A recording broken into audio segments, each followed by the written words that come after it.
내란 우두머리 혐의로 구속 기소된 윤석열 대통령의 석방은 전례 없는 일입니다. 권력자인 현직 대통령에게만 일종의 특별 대우를 한 셈이어서 법원과 검찰이 합작해 특혜를 줬다는 비판도 나오는데요. 권영철 대기자와 짚어보겠습니다. 어서 오세요. 안녕하십니까. 네, 권 기자. 지난 금요일에 법원이 구속 취소 청구를 받아들였고 네. 토요일에 심우정 총장이 석방 지휘를 하면서 윤 대통령이 석방됐어요. 어떻게 보셨습니까? 검찰이 즉시 항고하지 않고 풀어줄 것이라고는 사실 예상하지 못했습니다. 네. 이번 석방은 법원의 전례 없는 구속 취소 결정과 검찰의 즉시 항고 포기 두 가지 결정의 합작품입니다. 피고인이 윤석열이 아니었어도 즉시 항고를 포기했을까? 수거 대상 인사들이 피고인이었어도 즉시 항고를 포기했을까 하는 그런 의문이 들었습니다. 네, 일단 법원의 구속 취소 결정도 적절하지 못했다는 거죠? 그런 비판을 받습니다. 왜냐하면 재판부의 결정이 전례가 없기 때문입니다. 네. 하필이면 내란 우두머리 혐의를 받는 현직 대통령에게 이런 기회를 줬을까? 이번 주에 헌재의 선고에 예정된 상황에서 네. 석방시킨 이유가 뭘까 하는 그런 의문이 드는 거죠.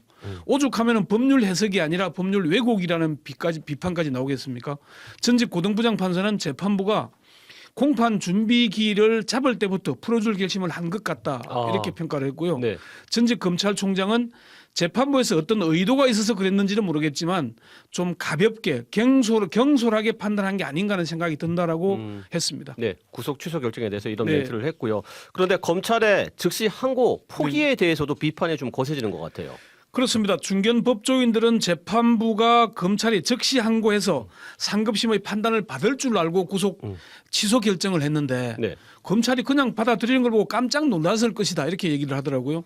왜냐하면 전례 없는 일인데다가 수사팀에서 반대하는데도 구속 취소를 불복 절차 없이 받아들였기 때문이거든요. 네. 검찰이 법원의 결정에 대해 헌재의 위헌 결정이 나지도 않았는데 위헌 소지가 있다고 온순하게 받아들이는 경우는 사실 없기 때문입니다. 전직 검찰총장은 검찰이 즉시 항고를 해서 상급심 판단을 받아보도록 하는 것이 맞을 것 같다 이렇게 얘기를 했거든요. 네. 그런데 이런 전례 없는 결정에는 네. 사실 상급심의 판단이나 헌재 결정을 좀 받아보는 게 정상적인 절차 아닌가요? 그렇습니다. 정상적인 절차를 밟는 게 맞습니다. 이게 지금 법원의 구속 취소 사유가 네. 절차 위반이라는 거 아닙니까? 그러면은 절차를 밟아서 하는 게 취소하는 게 맞잖아요. 네. 취소 없이 그냥 취소하니까 바로 받아들이는 이런 경우는 없다는 거죠. 재판부에서 전례 없는 구속 취소 결정을 했으니까 검찰은 즉시 항고를 통해서 상급심의 판단을 받아보고 네. 법원이 왜 30년을 두고 있습니까? 그리고 그러면 변호인단은 위헌 심판 청구를 하거나 하고 또 즉시 석방을 요구하는 가처분 신청을 해서 다투면 된다는 겁니다. 네네. 그리고 상급심에서 시일이 급한 사건이면은 최대한 빨리 결정을 하게 되는 것이고요. 헌재도 위헌 여부를 판단하는 절차를 거치면 된다는 겁니다. 재판부는 전례 없이 시간 단위로 계산해야 한다면서 구속 취소 결정을 하고 검찰은 고심하는 척 하더니 그냥 즉시 항고를 포기해버린 겁니다. 그 대상자가 윤석열 대통령이 아니었다면 그래도 그랬을까요? 네. 그런데 여기서 재판부가 구속 취소 사유로 내세운 이유 중에 구속 기간 계산을 날로 하느냐 아니면 시간으로 하느냐 이것도 포함되어 있지만 사실 공수처의 수사가 적절했느냐 이 부분도 포함되어 있잖아요. 사실 그렇게 받아들이는 법률가들이 많습니다. 법원 내부에도 물어보니까 아무래도 초점은 거기에 있는 것 같다 이런 의견들이 있었고요. 네. 전직 한 고등부장 판사는 결국에는 공수처의 수사권 문제 아니겠나. 복잡하니까 구체적인 입장을 밝히지 않은 걸로 보인다 이렇게 얘기를 했고요. 네.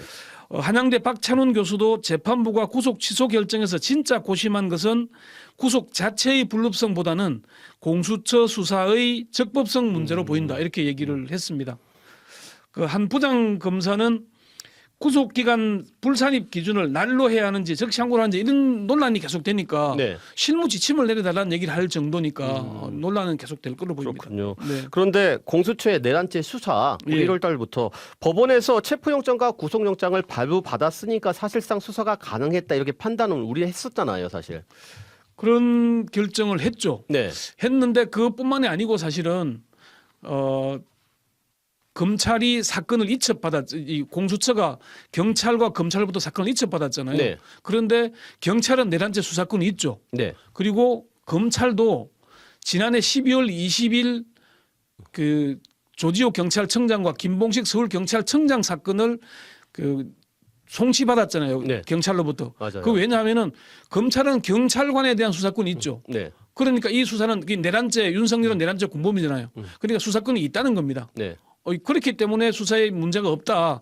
공수처가 그런 과정을 밟았으니까 문제가 없다는 얘기도 있고요. 네. 그리고 검찰이 기소를 하면서도 이미 그 공수처의 수사만 한 게 아니고 수사권이 있는 경찰의 사건을 병합했거든요. 네. 그러니까 그 기소 논란에 대해서도 이미 사전 조치를 했다. 이렇게 보는 의견들이 많은 겁니다. 그렇군요. 네. 여기서 궁금한 거는 윤 네. 대통령의 구속 취소, 석방. 그러니까 이 부분이 윤 대통령 내란죄 기소, 형사 재판에도 좀 영향을 미칠까요? 별 문제는 없을 것이라는 게 지금 이제 법조계의 판단입니다. 헌법재판소에서는 이게 그 별개 사안이잖아요. 이미 지금 구속 기일을 산업하는 것은 형사재판의 문제잖아요. 헌법재판과는 관계가 없고 공수처의 수사 문제도 형사재판의 문제인 것이지 네. 헌법재판과는 관계가 없다는 겁니다. 그러니까 전혀 관련성이 없을 것이다 이렇게들 보고 있는 상황입니다. 네, 그렇군요. 여기까지 듣겠습니다. 권영철 기자 수고했습니다. 네. 지금까지 CBS 박지환의 뉴스톡이었습니다. 노컷으로 보는 뉴스의 새로운 기준. 지금 알림과 구독 설정하시고 함께하세요.